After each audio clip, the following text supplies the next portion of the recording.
హరే కృష్ణ, అందరికీ వెల్కమ్. ఈరోజు మనం శ్రీమద్ భాగవతంలో 10వ స్కందం 74వ అధ్యాయంలో 38వ శ్లోకం నుంచి ఈరోజు మనం చూద్దాం. సో ఈ అధ్యాయం వచ్చేసి రాజసూయ యజ్ఞంలో శిశుపాలుని యొక్క వధ.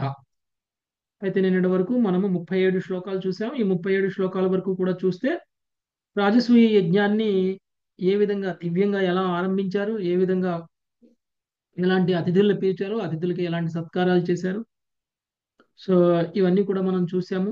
వచ్చినటువంటి అతిథులు అందరూ కూడా ఎవరెవరు అనేటువంటి విషయం కూడా మనం గమనించాము.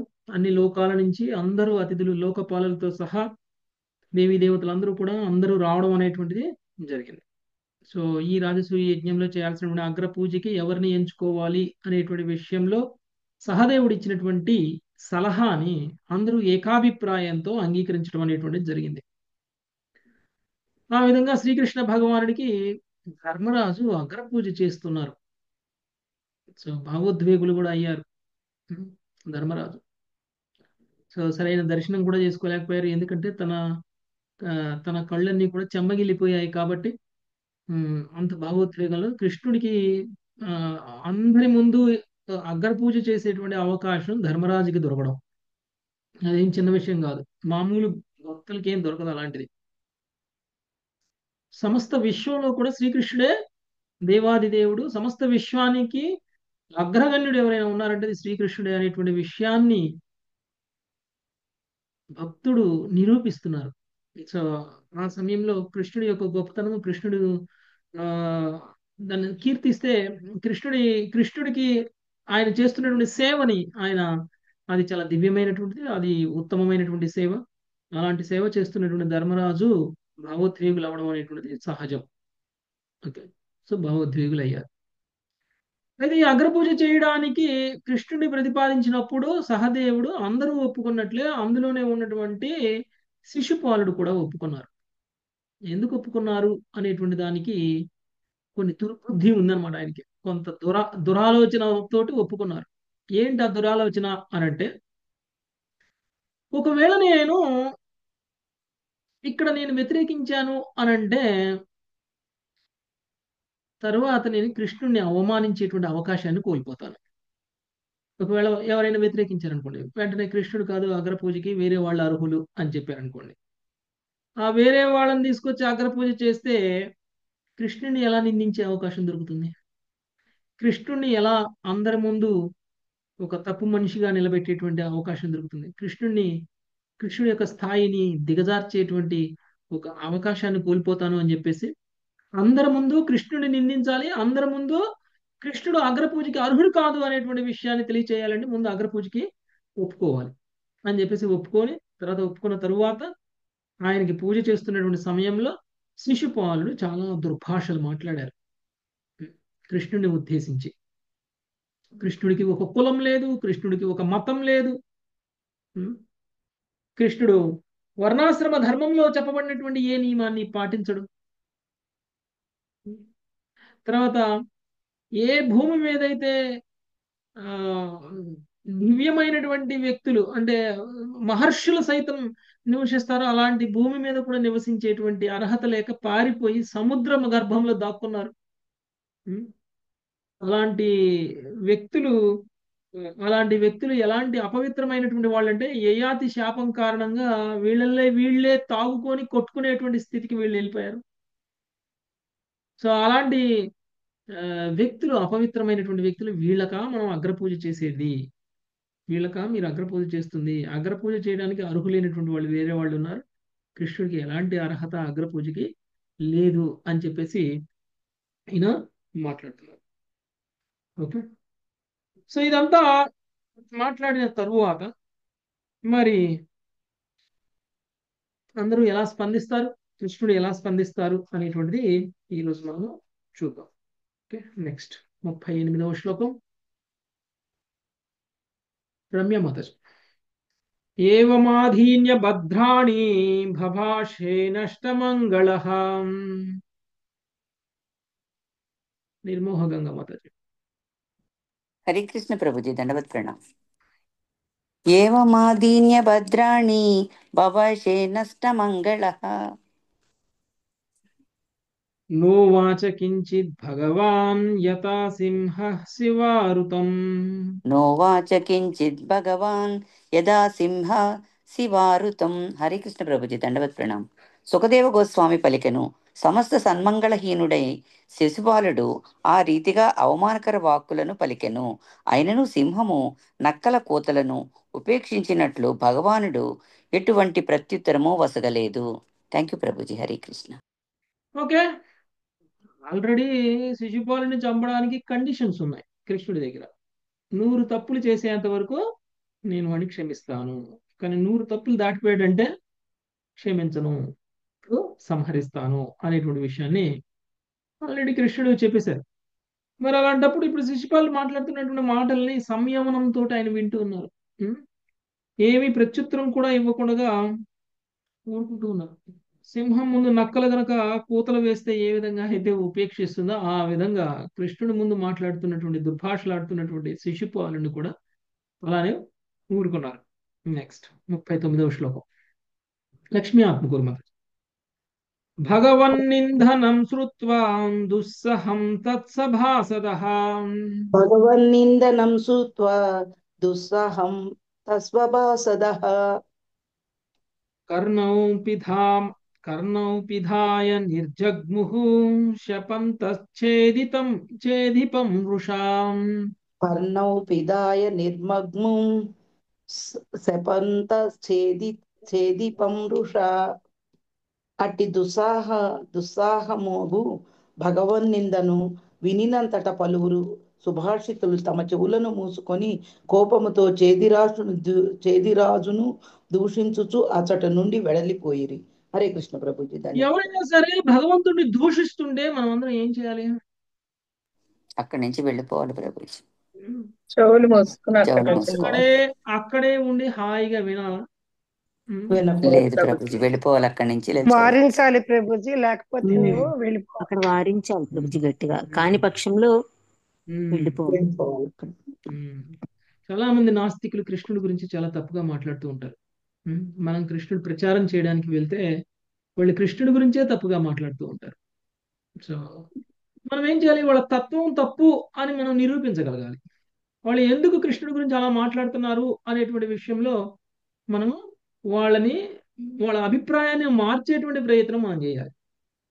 అలా చేస్తున్నా కానీ దుర్భాషలాడుతున్నాడు అనుకోండి, అలా చేస్తున్నా కానీ కృష్ణుడి గురించి అలానే మాట్లాడుతున్నారు అనుకోండి, ఇప్పుడు ఏం చేయాలి? మనం అలాంటి మాటలు మనం వినకూడదు. విన్నా కానీ అపరాధమే.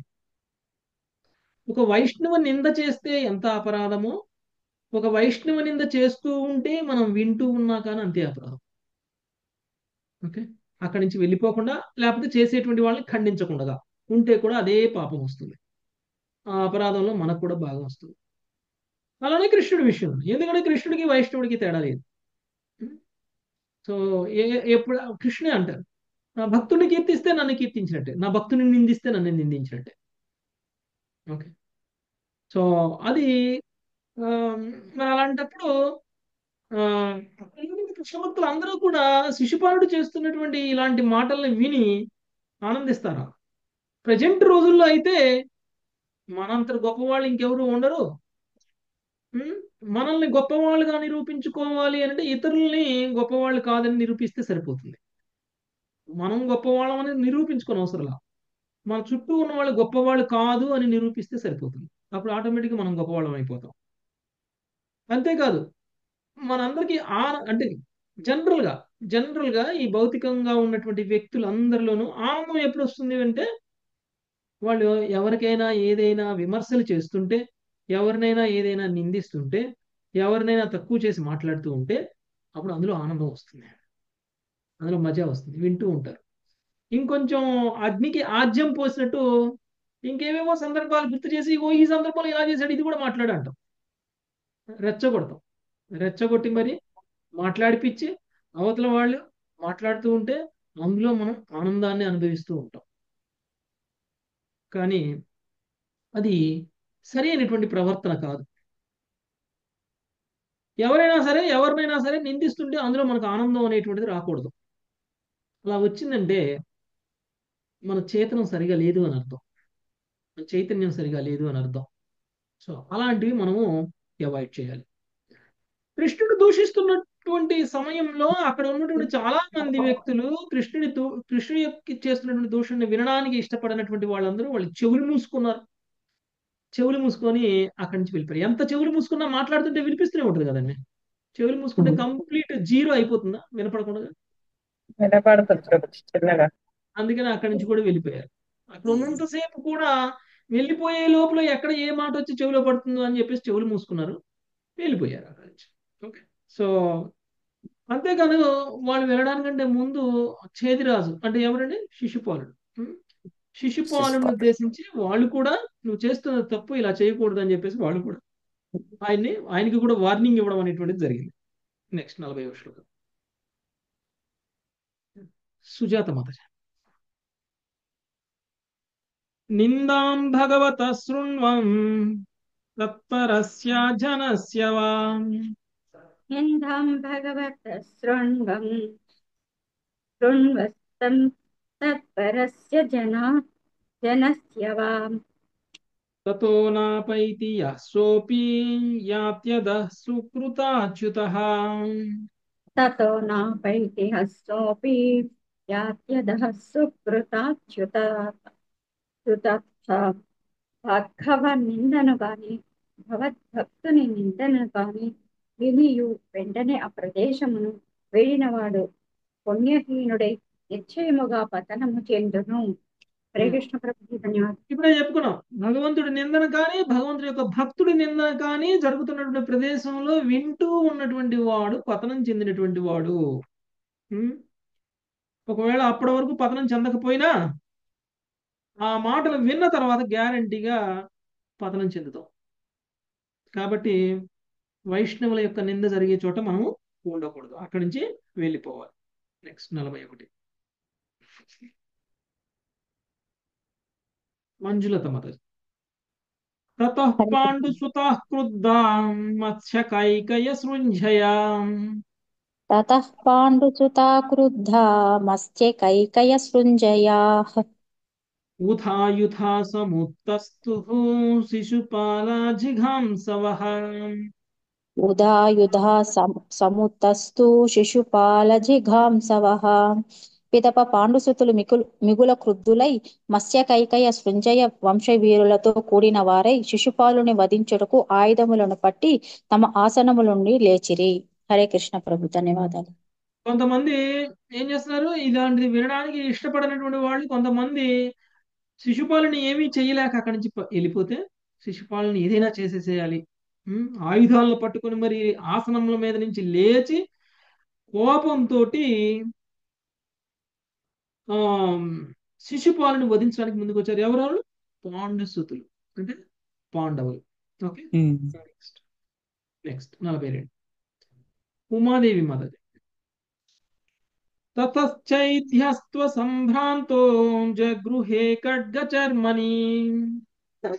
తతశ్చైద్యస్తం సాంభ్రోంతో జగృహే ఖడ్గచర్మణి. వత్సం కృష్ణపక్షీయాన్ రాజ్ఞః సదసి భారత. వత్స్యన్ కృష్ణపక్షీయాన్ రాజ్ఞః సదసి భారత. హరే కృష్ణ ప్రభుజీ. భారత నిర్భయుడు శిశుపాలుడు అంతట రాజసమూహము నడుమ తన ఖడ్గమును డాలును ధరించిన వాడై కృష్ణుని పక్షమును వహించిన వారిని దూషించెను. హరే కృష్ణ ప్రభుజీ. దండవంతులు. నిర్భయుడైనటువంటి శిశుపాలుడు. పాండవులు ఏదో చేయాలి, ఆయనకి తెలుసు పాండవుల చేతిలో ఆయనకి చావు లేదు కదా. ఆయనకి చావు ఎవరి చేతిలో ఉంది? కృష్ణుడి చేతిలో ఉంది. ఎవరు ఆయన చంపలేరు. ఒక రకంగా చూస్తే శిశుపాలుడు అమరుడు. ఒకవేళ గనక శిశుపాలుడు కృష్ణుడికి భక్తుడైనట్లయితే కదా, శిశుపాలుని ఎవరు చంపగలరు? కేవలం కృష్ణుడు మాత్రమే చంపగలరు, ఇంకెవరు చంపలేరు. ఎందుకంటే అలాంటి వరం ఉంది ఆయనకి. ఒకవేళ కృష్ణుడికి గనక సన్నిహితుడిగా ఉన్నట్లయితే అమరుడు అయి ఉండేవాడు. ఆ తెలివితేటలు లేవు. నన్ను ఈయనెందుకు చంపుతాడు అని కృష్ణుడికే శత్రువుగా, లేదా ఈయనెందుకు నన్ను అవమానిస్తాడు అని కృష్ణుడికే శత్రువుగా మారిపోవటం వల్ల ఆయన అమరత్వాన్ని కోల్పోయాడు. సో పాండవులంటే ఆయనకి భయం ఉంటుంది, ఏమీ ఉండదు. ఓకే. ఆయన మళ్ళీ ఎదురు మాట్లాడటం మొదలుపెట్టాడు. ఆ రాజ సమూహం నడుములోనే తన ఖడ్గమును డాలును ధరించిన వాడే కృష్ణుడి పక్షము వహించిన వారిని దూషించను. ఇప్పుడు దాకా కృష్ణుడిని దూషించాడు, ఇప్పుడు ఎవరిని దూషిస్తున్నాడు? కృష్ణ రాజు భక్తులను సమూహం దూషిస్తున్నాడు. కృష్ణుడిని కృష్ణ దూషిస్తే పక్షంలో కృష్ణుడు క్షమిస్తారేమో కానీ కృష్ణ భక్తులను దూషిస్తే కృష్ణుడు క్షమించరు కదా. సో అవును. ఇప్పుడు శిశుపాలుడు కృష్ణ భక్తులను దూషించడం మొదలుపెట్టాడు. ఇప్పుడు నెక్స్ట్ 43 శిరీష మొదటి. తావదుత్తాయ భగవాన్ స్వాన్నివార్య స్వయం వృషా तावदुत्थाय भगवान् स्वान्निवार्य स्वयं वृषा శిరక్షురాంత చక్రేణ జహార పతతో రిపో. శిరక్షురాంతచక్రేణ జహారాపతతో రిపోః. ఆ సమయమున శ్రీకృష్ణుడు ఆసనం నుండి లేచి తన భక్తులను వారించిన వాడై పిదప కోపముతో తీక్ష్ణ ధార కలిగిన సుదర్శన చక్రమును ప్రయోగించి దాడి చేయుచున్నట్టి శృతశిరమును ఖండించింది. శత్రుశిరం చేయుచున్నట్టు శత్రుశిరమును ఖండించెను. భాష్యము. భగవంతుని కార్యమును శ్రీల విశ్వనాథ చక్రవర్తి ఠాకూర్లు ఇట్లు వివరించిరి. ఒకవేళ శ్రీకృష్ణుడు ఏదియును చేయకున్నచో యజ్ఞస్థలిలో ఘోరమగు యుద్ధము సంభవించి ఉండేది. అంతటా యజ్ఞ కార్యమంతయు రక్తముతో తడిసి పవిత్ర వాతావరణమంతయు పాడయ్యేడిది. అందువలన తన ప్రియతమ భక్తుడగు ధర్మరాజు యొక్క రాజసూయ యజ్ఞమును పరిరక్షించుటకై శ్రీకృష్ణుడు యజ్ఞస్థలిలో ఒక రక్తపు చుక్కైనను చిందని విధముగా తీక్షణ ధార కలిగిన తన చక్రంతో శిశుపాలుని శిరమును ఖండించెను. హరే కృష్ణ. సో భక్తులని దూషిస్తున్నటువంటి శిశుపాలుడికి శిక్ష అనేటువంటిది తప్పదు. అందుకని కృష్ణుడు ఏం చేశాడు? ఒకవేళ కృష్ణుడు కాముగా అలానే కూర్చుని ఉన్నారనుకోండి, శిశుపాలుడు పాండవులు ఏదో ఒకటి అనేవాడు. అలానే పాండవులు కృష్ణుడు అన్నందుకు, పాండవులు అన్నందుకు వాళ్ళు ఎదురు తిరిగేవాళ్ళు. శిశుపాలుడి పక్షం వాళ్ళు, పాండవుల పక్షం వాళ్ళు ఇద్దరు కూడా యుద్ధాలు చేసి ఉండేవాళ్ళు. అక్కడ కొన్ని వందల మంది, వేల మంది, లక్షల మంది మరణించి ఉండేవాళ్ళు. యజ్ఞస్థలంలో లక్షల మంది మరణించి ఉండేవాళ్ళు. లక్షల మంది మరణించి అక్కడ మొత్తం రక్తం వరదలాగా కారణం పవిత్రమైనటువంటి స్థలం కాస్త అపవిత్రమైపోవడం కరెక్టా, లేకపోతే శిశుపాలుని చంపేసి అక్కడ వాతావరణాన్ని మొత్తం పవిత్రంగా ఉంచడం కరెక్టా? రెండవ ఆప్షన్ కరెక్ట్. వాతావరణాన్ని పవిత్రంగా ఉంచాలి. యజ్ఞం పాడైపోద్ది. లేకపోతే యజ్ఞం పాడైపోతుంది. అందుకని ఏం చేశారు? కృష్ణుడు చాలా కోపంగా లేచారు. చాలా కోపంగా లేచి తన భక్తులను వారించారు. మీరు ఆగండి అని అన్నారు. ఒకవేళ వాళ్ళని ఆపకపోతే ఏమవుతుంది? వాళ్ళ మీద ఫైట్ చేస్తారు. వాళ్ళని ఆపటం అనేటువంటి దాని వెనకాల ముఖ్య ఉద్దేశం కృష్ణుడు అక్కడ యజ్ఞస్థలాన్ని అపవిత్రం చేయకుండా ఉండాలి అని అనుకోవడం. వాళ్ళని ఆపేశారు. ఆ తర్వాత ఆయన యొక్క సుదర్శన చక్రంతో ఈ శిశుపాలుడి యొక్క శిరస్సును ఖండించేసేశారు. Okay, next.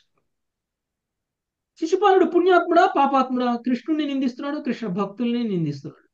పుణ్యాత్ముడా పాపాత్ముడే కదా ప్రభుజీ. పాపాత్ముడే ప్రభుజీ. అలాంటి శిశుపాలుడికి కృష్ణుడి చేతిలో చావే కాదు, తర్వాత మోక్షాన్ని కూడా ఇచ్చారు కృష్ణుడు. అందరికి ఆశ్చర్యాన్ని కలిగిస్తుందా లేదా? విజయాన్ని కలిగిస్తుంది ప్రభుజీ. జయ విజయులు. అందుకనే ఇదంతా చూస్తున్నటువంటి ధర్మరాజుకి శిశుపాలుడికి ఏంటి మోక్షాన్ని యాక్చువల్ గా ఒక లీనం అయిపోతారు అనమాట. ఆయన ఒక జ్యోతిలాగా వస్తుంది ఆయన హృదయంలోంచి, ఆయన శరీరం నుంచి ఒక జ్యోతిలాగా వచ్చేసి కృష్ణుడి హృదయంలో కలిసిపోతుంది. అంటే లీనం అయిపోతాడు. ఇంత పాపం చేసినటువంటి వ్యక్తిని కూడా కృష్ణుడు ఆయనలో లీనం చేసేసుకున్నారు.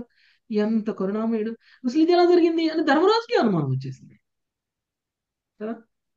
అనుమానం వచ్చింది కాబట్టే అక్కడ ఎవరు అనుమానాలు తీర్చగలిగినటువంటి గొప్పవాళ్ళు? ధర్మరాజుకు వచ్చిన అనుమానాన్ని ఎవరు తీరుస్తారు? నారదుడు ప్రభుజీ. నారదుడు. అందుకనే ధర్మరాజుకు వచ్చినటువంటి అనుమానాలన్నిటినీ కూడా తీర్చడానికి నారదుడు 7వ స్కందం మొత్తం మాట్లాడారు. ఓ మనం 7వ స్కందం చెప్పుకున్నామా? బలి చక్రవర్తి కాదు, హిరణ్యకశిపుడు, హిరణ్యాక్షుడు, అక్కడి నుంచి 6వ స్కందం 7వ స్కందం నుంచి మొదలు పెట్టేశారు. యాక్చువల్గా 7వ స్కందానికంటే ముందు ధర్మరాజుకి నారదుడికి మధ్య సంవాదంతో మొదలవుతుంది. ఆ సంవాదం ఈ హత్య జరిగిన తర్వాత.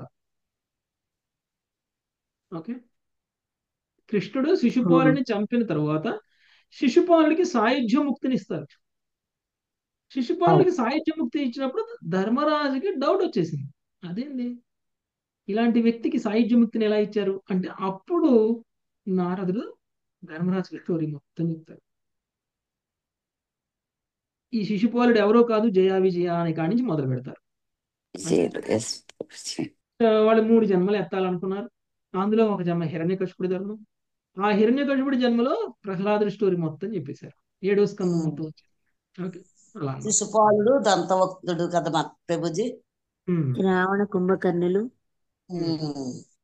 ఓకే, సో ఈ విధంగా అంటే మనకి ఏమర్థం అవుతుందంటే, ముందు ఆల్రెడీ మనం చదివింది ఏదైతే ఉందో అది దీని తర్వాత అనమాట. ఈ సంఘటన జరిగిన తర్వాత అంటే సంఘటనలో ఆర్డర్ లో చెప్పలేదు అనేటువంటిది మనకి ఇక్కడ అర్థమవుతుంది. ఓకే, హరికృష్ణ ప్రభుజీ, చిన్న డౌట్. ప్రభుజీ సాయుధ్య ముక్తి అన్నారు కదా, అంటే అక్కడ మరి జ్యోతి స్వామిలో కలిసిపోతుందన్నారు, ఎలా అర్థం చేసుకోవాలి? అదే సాయుధ్య ముక్తి. అవునా?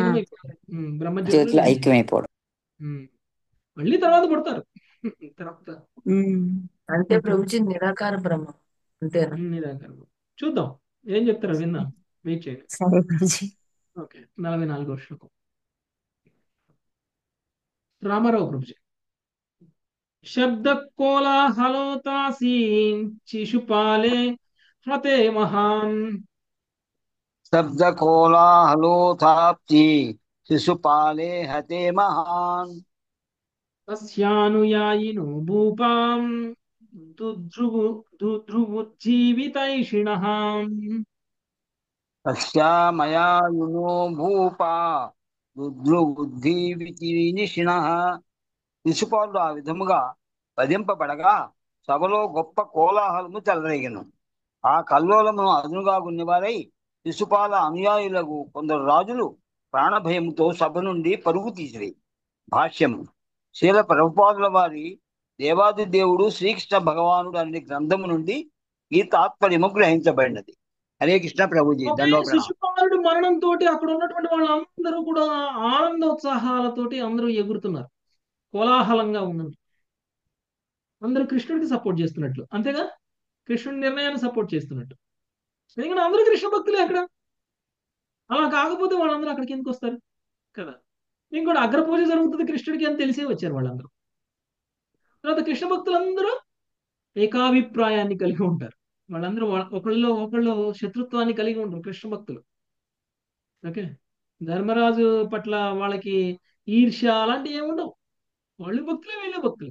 కృష్ణుడు ధర్మరాజును నిర్ణయించారు కాబట్టి కృష్ణుడి యొక్క నిర్ణయాన్ని మిగిలిన వాళ్ళందరూ గౌరవిస్తారు. అంతే, వ్యతిరేకించడం అనేటువంటిది ఉండదు. అందుకని వైష్ణవంలో ఒకరి గురించి ఇంకొకరు వ్యతిరేకించుకోరు.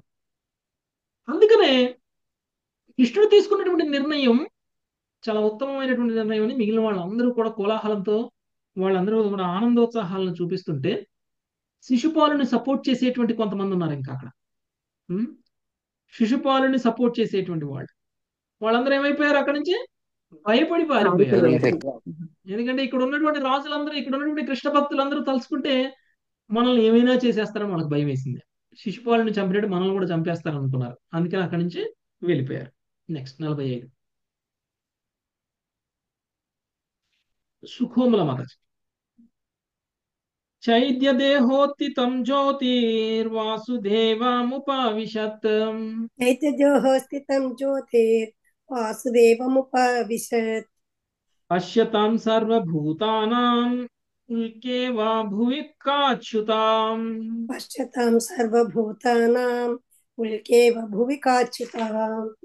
శిశుపాలుని దేహం నుండి ఒక దేదీప్యమాన ఒక జ్యోతి బహిర్గతమై ఆకాశం నేలపై పడి ఉల్కచందమున ఎల్లరూ కాచుచుండగా శ్రీకృష్ణుడు ప్రవేశించను. ప్రభుపాదుల వారి భాష. శిశుపాలుడు వాస్తవమునకు యథార్థి యగు దానవుని పాత్రను పోషించుటి భగవత్ పార్షదుడే అని ఆచార్యులు ఈ సందర్భంలో మనకు గుర్తు చేసి, ఆ విధముగా శిశుపాలుడు శ్రీకృష్ణ భగవాన్ దేహతేజములో లీనమై సాహిత్య ముక్తిని పడిచినట్లుగా పలువురికి కనపడను. అయినను యథార్థములకు శిశుపాలుడు తన భౌతిక దేహం నుండి ముక్తుడైనంతని ఆధ్యాత్మిక లోకాధిపతి అయిన తన ప్రభువు పక్షములకు చేరను. రాబో శ్లోకము దీనికి మరింతగా వివరించగలదు. హరే కృష్ణ. ప్రణామం. యాక్చువల్గా శిశుపాలుడు మరణించిన తర్వాత శిశుపాలుడు భగవంతుడి యొక్క లోకానికి వెళ్ళిపోతాడు, వైకుంఠ లోకానికి కదా. ఇది మూడో జన్మ శిశుపాలుడికి. హిరణ్యకశిపుడు, హిరణ్యాక్షుడు, హిరణ్యకశిపుడు, రావణాసురుడు, తర్వాత శిశుపాలుడు. మూడోది మూడో జన్మే ప్రభు. మూడో జన్మ కాబట్టి 3 జన్మల తర్వాత ఎక్కడికి వెళ్తారు? ఆధ్యాత్మిక లోకానికి వెళ్ళిపోయారు. ద్వారపాలకులుగా ఉంటారు. జయ విజయులుగా. చూడడానికి ఎలా అనిపించింది అని అంటే సాయుధ్య ముక్తి పొందినట్లు అనిపించింది అనమాట. ఎందుకంటే ఒక ఉల్క ఆకాశంలోంచి భూమి మీద పడుతుంటే ఎలా ప్రయాణం చేస్తుంది? అది కనిపించింది ఆ లైటింగ్ తో కనపడుతుంది. జ్యోతి ప్రయాణం చేసినట్టు ఉంటుంది కదా. అలానే శిశుపాలుడు నుంచి కూడా ఒక జ్యోతి వచ్చి ఆ జ్యోతి బహిర్గతమై అది ఉల్క ఎలా ప్రయాణం చేస్తుందో అలా ప్రయాణం చేసి భగవంతుడి యొక్క శరీరంలో కలిసిపోయింది, శ్రీకృష్ణుడి యొక్క శరీరంలో కలిసిపోయింది. దీన్ని చూస్తే జనాలందరికీ శిశుపాలుడికి సాయుధ్య ముక్తి ఇచ్చారు అని అనిపించింది. ఓకే, నెక్స్ట్ 46వ శ్లోకం. శ్రీదేవి మాత. జన్మత్రయాణుగుణిత వైర సంరబ్ధయాదియా జన్మత్రయానుగుణిత వైర సంరబ్ధయాదియా ధ్యాయం స్తన్మయుతాం జాతో భావో హి భవ కారణం. ధ్యాయం స్తన్మయతాం జాతో భావో హి భవ కారణం. 3 జన్మలలో శ్రీకృష్ణుని ఎడ బద్ధ వైరంతో శిశుపాలుడు ఆ దేవదేవుని దివ్య రూపమును బడసెను. నిజముగా జీవుని చిత్తమే అతని భావి జన్మను నిర్ణయించగలదు. భాష్యము. శిశుపాలుడు అతని మిత్రుడగు దంతవక్త్రుడు పూర్వము వైకుంఠ ద్వారపాలకులు. శ్రీకృష్ణునిచే దంతవక్రుని సంహారము 78వ అధ్యాయం నందు వర్ణింపబడగలదు. ఒక అపరాధము కారణముగా కుమారగణము వారిని భౌతిక జగత్తులో అసురులుగా 3 జన్మలను పొందుడని శపించిరి. వారి తొలి జన్మము హిరణ్యాక్ష హిరణ్యకశిపులు, 2వ జన్మము రావణ కుంభకర్ణులు, 3వ జన్మము శిశుపాల దంతవక్రులు. ప్రతి జన్మయందును వారు భగవాన్ ఎడ బద్ధవైరమును కలిగియుండి అతనిచే వధింపబడిరి. శిశుపాలుని స్థితిని శ్రీల పరూపాదులు ఇట్లు వివరించిరి. శిశుపాలుడు కృష్ణవైరిగా వర్తించినప్పటికీ క్షణకాలమైనను కృష్ణ భావనారహితునుగా ఉండలేదు.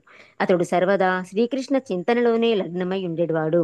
ఆ విధంగా అతడు తొలుత సాయుధ్యముక్తిని బడిసిన వాడై చివరకు తన నిజ సేవాస్థితిలో నెలకొనిన వాడయ్యెను. మరణ సమయం నందు భగవత్ చింతనలో లగ్నమయ్యేడు వాడు తన దేహ త్యాగానంతరము శీఘ్రమే భగవద్రాజ్యమును ప్రవేశించునని భగవద్గీత ఈ విషయమును ధృవపరచుచున్నది. భగవత్ పార్షదులు శపితులై భగవద్వైరులుగా భౌతిక జగత్తునకు వచ్చిన సంఘటన శ్రీమద్ భాగవతం నందలి తృతీయ సప్తమ స్కందములలో విపులముగా వివరింపబడినది. ఈ సందర్భమున శ్రీల విశ్వనాథ చక్రవర్తి ఠాకూరులు ఈ క్రింది శ్లోకమును శ్రీమద్ భాగవతమున ఉదహరించిరి. వైరానుబంధ తీవ్రేణ ఝానేనాచ్యుత సాత్మతాం నీతో పునర్హరే పార్శ్వం జగ్మరుద్విష్ణు పార్షదౌ. విష్ణు పార్షదులకు ఈ జయ విజయులు చిరకాలము వైరభావమును పూనియుండిరి. సర్వదా శ్రీకృష్ణుని ఈ రీతిగా తలచిన కారణమున వారు భగవద్ధామమునకు చేరి దేవదేవుని ఆశ్రయమును తిరిగి పొందగలిగిరి. Thank you Prabhuji. హరే కృష్ణ. శిశుపాలుడి యొక్క ప్రయాణం చూసారా? సారూప్య ముక్తి వచ్చింది అసలు. యాక్చువల్గా ఆయనకి భగవంతుడి యొక్క రూపాన్ని పొందారు. జయావిజయులు ఎలా ఉంటారండి? విష్ణు ఎలాంటి రూపాన్ని కలిగి ఉంటారో అలాంటి రూపాన్ని కలిగి ఉంటారు కదా. సో సారూప్య ముక్తి పొందారు, కానీ వయా సాయుధ్య ముక్తి. అంటే బయటికి చూడటానికి అందరూ సాయుధ్య ముక్తిని పొందినట్లు. అంటే ముందు సాయుధ్య ముక్తి బ్రహ్మజ్యోతిలోకి వెళ్ళారు, అక్కడి నుంచి సారూప్య ముక్తిని పొంది భగవంతుడి యొక్క ధామానికి వెళ్ళారు. ఓకే, మనం కూడా వెళ్తాం కదా వయా వయా అలా డైరెక్ట్ గా వెళ్ళకుండా వయా వెళ్ళారు. ఓకే, దంతవక్రుడి గురించి అడుగుదాం అనుకున్నాను, దీంట్లో వచ్చింది. దంతవక్రుడు నెక్స్ట్ వస్తుంది. సో ఇప్పుడు వీళ్ళు వీళ్ళు ఈ యొక్క శుద్ధ భక్తులు, వీళ్ళు జయా విజయులుగా వీళ్ళు శుద్ధ భక్తులు. కానీ కుమారగణం శాపం కారణంగా వీళ్ళు 3 జన్మల పాటు భగవంతుడికి శత్రువులుగా అయ్యారు. అంత మాత్రాన భక్తులు కాకపోలేదు, శత్రువులుగా ఉండి కూడా భగవంతుని నిరంతరం స్మరిస్తూ ఉన్నారు వీళ్ళు కదా. రావణాసురుడు నిరంతరం రాముడి గురించి ఆలోచించాడు. తర్వాత హిరణ్యకశిపుడు నిరంతరం భగవంతుడు విష్ణువు గురించి ఆలోచించాడు. తర్వాత దంతవక్రుడు కూడా అంతే. సారీ, శిశుపాలుడు కూడా అంతే. శిశుపాలుడు కూడా ఏం చేశాడు? ఎప్పుడు కృష్ణుడు దూషించడం కోసమే కృష్ణుని స్మరిస్తూనే ఉన్నాడు. కృష్ణుడి మీద మనము మిత్రులను గుర్తుపెట్టుకుంటామే కానీ శత్రువులు మాత్రం ఎప్పుడు మర్చిపోం కదా. అవును ప్రభుజీ. అనుక్షణం మనం మిత్రులను మర్చిపోతాం. కానీ ఇప్పుడు మీ 10th క్లాస్ లో మీ ఫ్రెండ్ ఎవరు, లేదా 5th క్లాస్ లో మీ ఫ్రెండ్ ఎవరు అంటే మీరు చెప్పడానికి మీరు ఆలోచిస్తారేమో, కానీ 5th క్లాస్ లో మీ శత్రువు ఎవరు అంటే వెంటనే చెప్పేస్తారు. అంటే మన ఫ్రెండ్స్ మర్చిపోతాం కానీ శత్రువులు మాత్రం గ్యారంటీ గుర్తుపెట్టుకుంటాం. అలానే శిశుపాలుడు కూడా భగవంతుడు శత్రువు, మరి భగవంతుడిని ఎప్పుడు మర్చిపోయాడు? ఎప్పుడు మర్చిపోలేదు. కానీ కానీ ఆ అనుకూలమైనటువంటి భక్తి చేయాలి. ఈయన చేసినటువంటి భక్తి ప్రతికూల భక్తి చేశారు. అందుకనే సారూప్య ముక్తి వయా సాయుధ్య ముక్తి వచ్చింది ఆయనకి. భక్తే చేశారు కానీ ముందు సాయుధ్య ముక్తికి వెళ్ళి తర్వాత సారూప్య ముక్తికి వెళ్ళారు. అలా చాలా మంది అయితే అక్కడి నుంచి బయటకు వస్తారు, మళ్ళీ భౌతిక లోకానికి వస్తారు. సాయుధ్య ముక్తి వచ్చిందంటే సారూప్య ముక్తి గ్యారంటీ, లేకపోతే సాలోక్య ముక్తి వస్తుందని గ్యారంటీ లేదు. అక్కడి నుంచి మళ్ళీ భౌతిక లోకానికి, మళ్ళీ జీవులో మళ్ళీ మనం శరీరం తీసుకొని వచ్చేటువంటి అవకాశాలు కూడా ఉంటాయి. చాలా సందర్భాల్లో జరిగాయి. Okay, next. సో ఈయన కృష్ణ చింతనలోనే ఎప్పుడు ఉన్నాడు కాబట్టి ఈయన కృష్ణ భక్తుడుగానే, ఈయన భక్తుడుగానే పరిగణించడం అనేటువంటి జరుగుతుంది. నెక్స్ట్ 47వ శ్లోకం. అమృత మాతాజీ.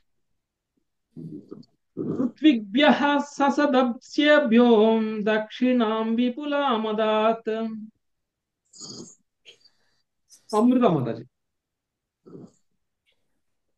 లతా మాతాజీ. హరే కృష్ణ ప్రభుజీ. ఋత్విగ్భ్యః ఒక నిమిషం మాతాజీ, లతా మాతాజీ చదవటం మొదలు పెట్టారు. ఓకే. ఋత్విగ్భ్యః ససదస్యేభ్యో దక్షిణాం విపులామదాత్. సర్వాన్ సంపూజ్య విచివ చక్రే వభృద మేకటాట్. సర్వాన్ సంపూజ్య విధివచ్చ క్రేవ బృదమేకరాట్. సామ్రాట్ ధర్మరాజు ఋత్విక్కులను సభాసదులను యథావిధిగా అర్చించి వారికి భూరి దక్షిణను నొసగెను. పిదప అతడు అవబృద స్నానమును చేసెను. హరే కృష్ణ ప్రభుజీ. Thank you Prabhuji.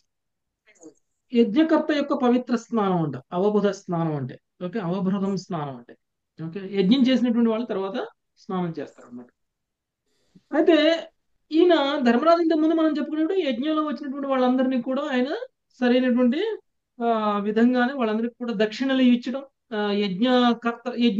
ఈయన యజ్ఞకర్త, కానీ అక్కడ రిత్విక్కులు కూడా ఉన్నారు కదా, రిత్విక్కులతోటే యజ్ఞం చేయించారు. యజ్ఞం చేయించినటువంటి వాళ్ళని యజ్ఞకర్త అంటారు. ఇక్కడ యజ్ఞం చేసినటువంటి వాళ్ళని రిత్విక్కులు అంటారు. సో ఆ రిత్విక్కులకి ధర్మరాజు మంచి దక్షిణలు ఇవ్వడం, తర్వాత అక్కడ సభలో ఉన్నటువంటి సభాసదుల్ని యథావిధిగా అర్చించి ఆ తర్వాత ఆయన స్నానం చేయడం అనేటువంటిది జరిగింది. నెక్స్ట్ 48వ శ్లోకం. కృష్ణకుమారి మాతాజీ. కృష్ణాంబరి మాతాజీ. ప్రభు నేను చదువుతాను ప్రభుజీ. హరే కృష్ణ ప్రభుజీ. సాధయిత్వా క్రతుః రాజ్ఞః కృష్ణో యోగేశ్వరేశ్వరః. సాధయిత్వా కృత రాజ్ఞా కృష్ణో యోగేశ్వరేశ్వరః. ఉవాస కతి చిన్మాసాన్ సుహృద్భిరభియాచితః. ఉవాస కతి చిన్మాసాన్ సాహుద్భిరుభియాచితః. ఈ విధంగా యోగేశ్వరుడు శ్రీకృష్ణుడు ధర్మరాజు పక్షమున ఆ మహాయజ్ఞమును విజయవంతంగా నిర్వహించెను. తదనంతరం అతడు తన సన్నిహిత బంధువులు అభ్యర్థన మేరకు వారితో కలిసి కొలది మాసములు అచ్చటే వసించెను. భాష్యము. శ్రీకృష్ణుడు శివుని వంటి యోగేశ్వరులకు ప్రభు అయినప్పటికీ ధర్మరాజు యొక్క విశుద్ధ ప్రేమకు వశుడయ్యను. అందువలన ఆ రాజు యొక్క యజ్ఞము విజయవంతంగా పూర్తి అగునట్లు ఆ దేవదేవుడు గాంచెను. పిమ్మట అతడు తన బంధువులతో కలిసి కొలది మాసములు ఇంద్రప్రస్థములోనే వసించుటకు సమ్మతించును. Hare Krishna Prabhu. Thank you Prabhu. Okay. So శ్రీకృష్ణుడి సహాయంతో ధర్మరాజు చేసినటువంటి రాజసూయ యజ్ఞం సఫలం అయిపోయింది. అలా సఫలం అయిపోయిన తర్వాత అక్కడ ఉన్నటువంటి బంధువులందరూ అంటే ఎవరండి? పాండవులు కదా. సో పాండవులందరి యొక్క అభ్యర్థన మేరకు ఆయన కొన్ని మాసాల పాటు అక్కడే ఉన్నారనమాట. సో అది బంధుత్వం అంటే, అది ప్రేమ అంటే. ఓకే. ఇప్పుడైతే పొద్దునే వస్తారు, సాయంత్రం వెళ్ళిపోతారు కదా బంధువులు. సాయంత్రం దాకా కూడా ఉండరు కదా. ఒక గంట భరించలేము ప్రభుజీ. ఉన్నా భరించలేము. ఇప్పుడు భరించలేదు ప్రభుజీ. టీ ఇచ్చామంటే చాలు. మన సైడ్ నుంచి మనం భరించలేము, వాళ్ళ సైడ్ నుంచి వాళ్ళకు ఉండడానికి టైం ఉండదు. ఇప్పుడు అలానే ఇరువైపులా అలాగే ఉంది ప్రభు. సమయం లేదు ప్రభుజీ. ఎవరికైనా టైం ఉంది, వస్తానా నేను వస్తున్నాను అన్నారు అనుకో, వచ్చినప్పటి నుంచి ఎప్పుడు వెళ్తావు అని అడుగుతాం మనం. ఇదివరకు పెళ్లి అంటే వారం 10 రోజుల ముందు ఉండేవాళ్ళు. మేము చిన్నప్పుడు కూడా ఎంత కోలాహలంగా ఉండేది ప్రభుజీ. ఇప్పుడు ఏం లేదు, కళ్యాణ ఇప్పుడు మండపం ఫంక్షన్ కి రావాలి, ఫంక్షన్ నుండి వెళ్ళిపోవాలి అంతే. అంతే, డైరెక్ట్ ఫంక్షన్ హాల్కి వస్తారు. Function hall. అవును ప్రభుజీ, అలాగే అవుతుంది. ఇప్పుడు రోజుల్లో సమయం కూడా లేదు ప్రభుజీ, అలా అయిపోయారు ఫాస్ట్. ఫంక్షన్ హాల్ అడ్రస్ చేస్తున్నారు ప్రభుజీ, లొకేషన్ కూడా అక్కడికే పెడుతున్నారు. అవును, అప్పటికే రండి అని చెప్తున్నాం కూడా మనం. చెప్పడం ఎందుకు మళ్ళీ మా ఇంటికి డైరెక్ట్ ఫంక్షన్ హాల్ రండి అని చెప్తున్నాం. అయ్యో అలా ఉన్నారా ప్రభుజీ? చెప్తాం మాతాజీ, ఫంక్షన్ హాల్ గురించి 4 సార్లు 5 సార్లు చెప్పామంటే మా ఇంటికి రావద్దని చెప్పడమే దాని అర్థం. అయ్యో మన ఇంటి అడ్రస్ ఇవ్వకుండా ఫంక్షన్ హాల్ అడ్రస్ ఇచ్చామనుకోండి శుభలేఖలో, ఏంటి మీనింగ్? ఇండైరెక్ట్ గా అక్కడ వచ్చి అర్థం ప్రభుజీ. ఒకవేళ ఇంటికి వచ్చినా కూడా ఎవరు ఉండరుగా ప్రభుజీ, అందరు ఫంక్షన్ హాల్ దగ్గరే ఉంటారు కదా. ఓకే. సో కృష్ణుడు మాత్రం అక్కడ యజ్ఞం సక్సెస్ అయిన తర్వాత కొన్ని మాసాల పాటు అక్కడే ఉన్నారు. నెక్స్ట్ 49 అమృతమాత చదవండి. తతోనుజ్ఞాప్య రాజానం అనిచ్ఛంతమపి ఈశ్వరః. తతోనుజ్ఞాప్య రాజానమ నిచ్ఛంతమపీశ్వరః. యయౌ సభార్య సామాత్యః స్వపురం దేవకీ సుతః. యయో సభార్య సామాత్య స్వపురం దేవకీ సుతః. హరే కృష్ణ ప్రభుజీ. పిదప దేవకీ నందనుడు శ్రీకృష్ణుడు ధర్మరాజుకు అప్రియమైన అనుజ్ఞను బడసిన వాడై భార్యల తోడను మా అమాతుల్య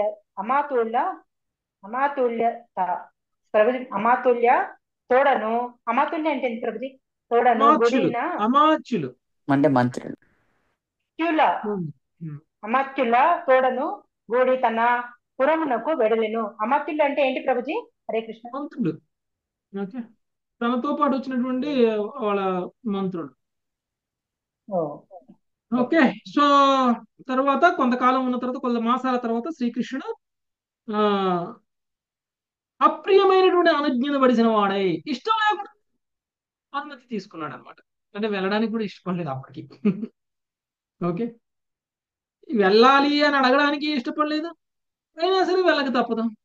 అడిగితే ఇష్టంగా వెళ్ళు అని అనలేనటువంటి స్థితిలో సరే అని అంగీకరించడం కూడా ధర్మరాజు. ఓకే, ధర్మరాజు అంగీకరించినా ఇష్టం లేకుండా అంగీకరించారు. కృష్ణుడికి నేను వెళ్తాను అని అడిగినా కానీ ఇష్టం లేకుండానే అడిగారు.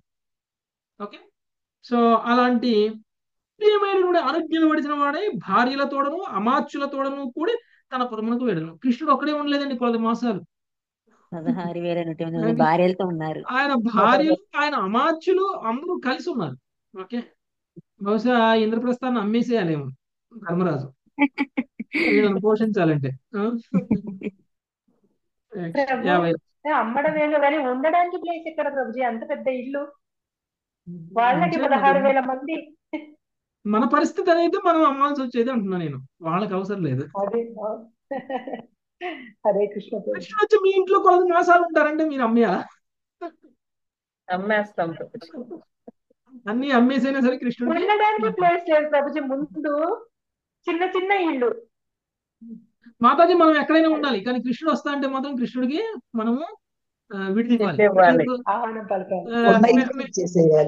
ఇప్పుడు మన గురు మహారాజు వచ్చారు, గురుమహారాజ్ వచ్చినప్పుడు ఎవరో ఒక భక్తులు ఇంట్లో ఆ, ఉంచుతారు.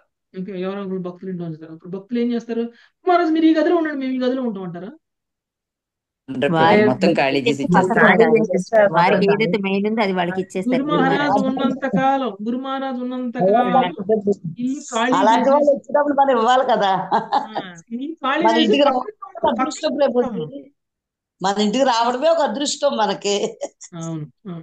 సో ఒక అదృష్టం కరెక్టే, కానీ మనం ఎక్కడ ఉండాలి అనే విషయం చెప్తున్నాను ఇక్కడ.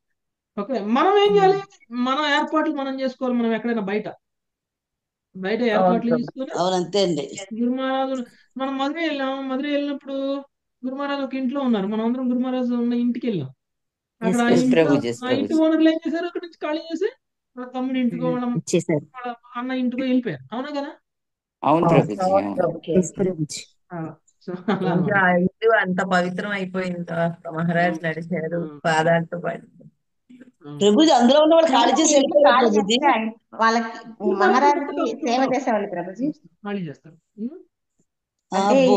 అంటే ఇంట్లో ఏమేమి ఎక్కడ ఉంటాయి అనేది వాళ్ళ ఇంట్లో వాళ్ళకే తెలుసు ప్రభుజీ. అంటే మహారాజుకి ఇంట్లో ఉన్న వాటిని వాళ్ళు ఎందుకు వాడతారు మాతాజీ?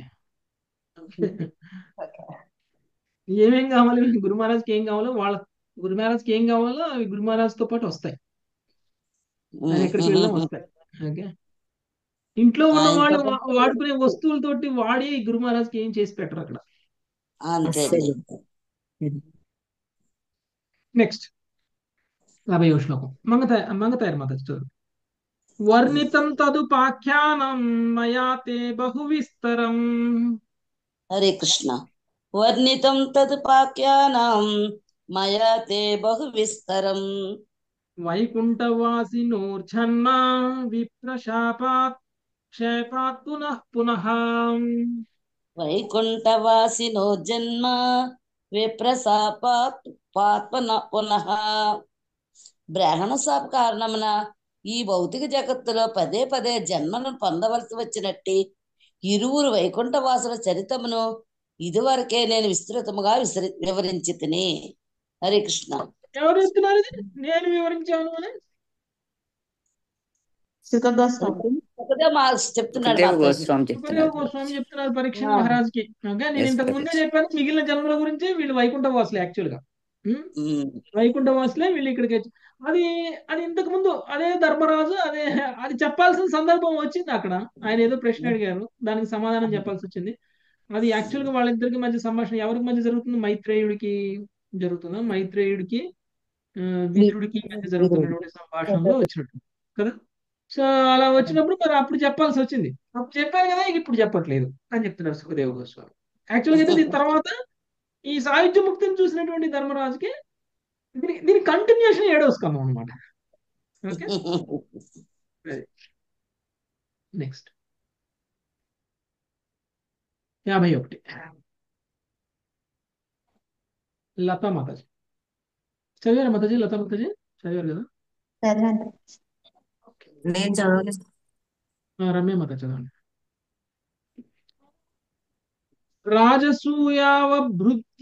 రాజసూయావభృద్యేన స్నాతో రాజా యుధిష్ఠిరః. రాజసూయం వభృత్యేన స్నాతో రాజా యుధిష్ఠిరః. బ్రహ్మక్షత్రసభాमध्ये శుశుభే సురరాడివ. బ్రహ్మక్షత్ర సభా మధ్యే సుసుబేసురాడివ. రాజసూయ యజ్ఞం యొక్క జయప్రదమగు సమాప్తిని సూచించడి అవపృత స్నానముచే పవిత్రుడై ధర్మరాజు బ్రాహ్మణ క్షత్రియ సభలో దేవరాజు వలె శోభిల్లెను. Thank you. Hare Krishna. Okay, so Rajasuya యజ్ఞం అయిపోయిన తర్వాత ధర్మరాజు ఎలా కనపడతారు? రాజసూయ యజ్ఞానికి ముందుకి, ఇంద్రుడిలాగా రాజసూయ యజ్ఞం కనపడ్డారు. తర్వాతకి ధర్మరాజులో ఉన్న తేడా ఏంటి? దేవరాజు ఇంద్రుడిలా కనపడ్డారనా ప్రభుజీ? నేను చక్రవర్తి కదా, ఇప్పుడు అన్ని లోకాలకి దేవరాజు చక్రాధిపతి. సో ఇప్పుడు ఆయన చక్రవర్తి కళ వచ్చేసింది అనమాట. ఓకే,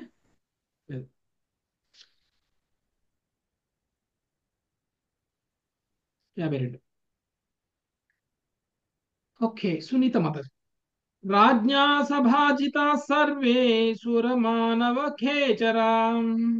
राज्ञा सभाजिता सर्वे सुरमानवकेचराः कृष्णं क्रतुं च शंसन्तः स्वधामानि ययुर्मुधाम् कृष्णं क्रतुं च शंसन्तः స్వధామాని యయుర్ముదా.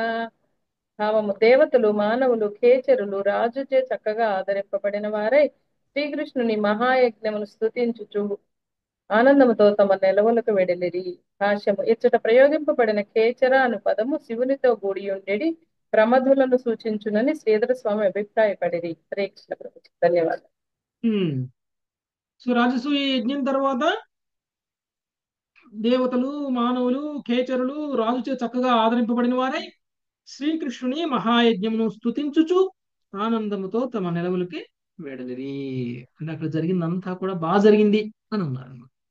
చాలా గొప్పగా జరిగింది అని చెప్పేసి అక్కడ యజ్ఞాన్ని స్తుతించారు, శ్రీకృష్ణుని స్తుతించారు, అందరూ కూడా వెళ్ళారు. ఇక్కడ ఖేచర్లు అంటే శివుడితో ఉన్నటువంటి గణాలు అన్నమాట. ఓకే, శివగణం అంటే శివుడు కూడా వచ్చారనే అర్థం. అవును ప్రభుజీ. ప్రభుజీ. నెక్స్ట్ 53 సునీత హరిబాబు మాత. దుర్యోధనం చే పాపం కలిం కురుకులామయం దుర్యోధనమృతే పాపం కలికులామయం యోనసేహే శ్రియం స్పీతాం దృష్ట్వా పాండుసుతస్య తాం ఏనసేహే శ్రియం స్ఫూతాం దృష్ట్య పాండవసుతస్య తాం. కలిస్వరూపుడు కురుకుల వ్యాధినగు పాపి దుర్యోధనుడు తప్ప సర్వులు సంతుష్టులైరి. పాండుతనని యొక్క ఐశ్వర్యావృద్ధిని గాంచి దుర్యోధనుడు సహించజాలకపోయెను. కృష్ణ కృపామూర్తి శీల ప్రపాదికి ఇది భాష్యము. దుర్యోధనుడు తన పాపమయ జీవనము కారణమున మిక్కిలి ఈర్ష్యా స్వభావము కలవాడై ఉండెను. కురుకులమున నాశనము చెయ్యటికే అతడు రోగరూపమున ఆ కులమునందు జన్మించెను అని శ్రీల ప్రభుపాదుల వారు వ్యాఖ్యానించిరి. దుర్యోధనుడు పవిత్రమగు ధర్మమును యావగించుకొని చుండెను అని శ్రీధర స్వామి పేర్కొనిరి. హరే కృష్ణ ప్రభు. శరీరంలో ఏదైనా వ్యాధికి గురైంది అనుకోండి, క్యాన్సర్ లాంటి వ్యాధి వచ్చింది అనుకోండి శరీరంలో, లేకపోతే ఒక కాలుకో లేకపోతే ఒక చెయ్యికో వచ్చింది అనుకోండి, ఏం చేస్తారు? ఆ వ్యాధికి గురైనటువంటి పార్ట్ ని తొలగించేస్తారు. ఓకే, తొలగించేస్తారు. అంటే అలాంటి వ్యక్తి అనమాట దుర్యోధనుడు కూడా. దుర్యోధనుడు కూడా కురు కులానికి వ్యాధి లాంటి వాడు. ఓకే, అంటే ఏం చేయాలి? దుర్యోధనుని కురు వంశం నుంచి తొలగించేయాలి. అలాంటి వ్యక్తి అనమాట. తర్వాత కలిస్వరూపుడు అంటే మోసపూరితమైనటువంటి వ్యక్తి. ఓకే, కలియుగంలో మనుషులు ఎలా ఉంటారో అలా ఉన్నాడు అనమాట. ఇప్పుడే ద్వాపర యుగంలోనే. ఓకే, సో అలాంటి వ్యక్తి అయినటువంటి దుర్యోధనుడికి మాత్రం ఇక్కడ జరిగిన దాని మీద సంతృష్టి లేదు. అందరూ కీర్తించారు, కృష్ణుని కీర్తించారు, ధర్మరాజుని కీర్తించారు, అక్కడ జరిగినటువంటి యజ్ఞాన్ని కీర్తించారు, ఎంతా బాగా జరిగిందని అందరూ కానుకలు తీసుకున్నారు, వెళ్ళిపోయారు. కానీ దుర్యోధనుడికి మాత్రం ధర్మరాజుకు పెరిగినటువంటి ఐశ్వర్యాన్ని చూస్తే ఆయన సహించలేకపోయాడు అన్నమాట. ఓకే, అంత ఐశ్వర్యాభివృద్ధిని చూసి ఆయన సహించలేకపోయాడు. అందుకనే ఆయన్ని ఈ తాత్పర్యంలో మనకి కలిస్వరూపుడు కురుకుల వ్యాధి అని ఆయన అన్నారు. నెక్స్ట్ 54వ శ్లోకం శ్రీవాణి మాతాజీ. యాయితం కీర్తయేద్విష్ణో కర్మ చైధ్యవదాదికం యా ఇదం కీర్తయేద్విష్ణో కర్మ చైద్యవదాదికం రాజమోక్షం వితానం చ సర్వపాపై ప్రముచ్యతే. రాజమోక్షం వితానం చ సర్వపాపైః ప్రముచ్యతే. శిశుపాల వద రాజుల విమోచనము రాజసూయ యజ్ఞ నిర్వహణము మున్నగు ఈ విష్ణు కర్మలను కీర్తించువాడు సకల పాప విముక్తుడగును. శ్రీమద్ భాగవతం నందలి రాజసూయ యజ్ఞమును శిశుపాలుని వద్ద అను దశమ స్కందములోని 74వ అధ్యాయమునకు కృష్ణ కృపామూర్తి శ్రీ శ్రీల ఏసీ భక్తి వేదాంత స్వామి ప్రభుపాదుల వారి వినమ్ర శిష్య ప్రణీతమగు భాష్యము సమాప్తము. హరే కృష్ణ ప్రభుజీ. ఓకే, ఫలశ్రుతి ఇచ్చారు ఇక్కడ.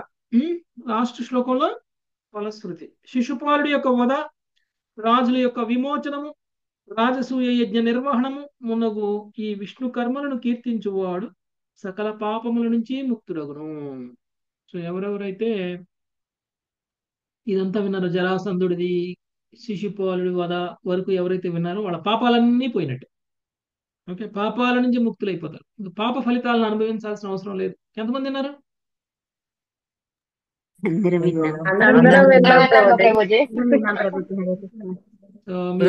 ఎంత విన్నా మళ్ళీ పాపాలు చేస్తున్నాం ప్రభుజీ. మళ్ళీ బ్యాలెన్స్ చేసుకుంటా ఉన్నాం. పాపాలు కనుక చేయకుండా ఉన్నట్లయితే మీరు పుణ్యాత్ములు, కేవలం పుణ్యాత్ములు. మీరు పాపాల బ్యాలెన్స్ లేకుండా ఉన్నటువంటి పుణ్యాల బ్యాలెన్స్ మాత్రమే పొందినటువంటి వాళ్ళు మీరు. ఓకే, రోజు గుర్తు చేస్తారు. కంగ్రాచులేషన్స్. రోజు చదవండి, రోజు పాపం చేద్దాం, రోజు చదువుదాం. అంతే కదా మాతాజీ, మనం పిలుచుకునేది కూడా హరే కృష్ణ ప్రభుజీ. భాగవతం చదవడం వినడం అనేది అది ఒక పుణ్యాత్ములది అనుకుంటా ప్రభుజీ. యాక్చువల్గా మీరు రోజు కనుక భాగవతం చదివితే పాపం చేసే ప్రవృత్తి కూడా పోతుంది.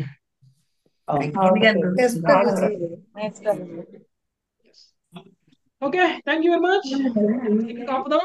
75వ అధ్యాయం మనం రేపు చదువుకున్నాం. దుర్యోధనుడు అవమానితుడొకట.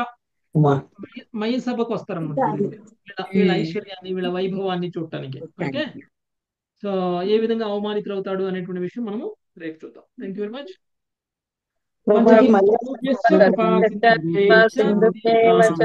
పతితానాం పావనేభ్యో వైష్ణవేభ్యో నమో నమః. హరే కృష్ణ కృష్ణ కృష్ణ హరే హరే హరే.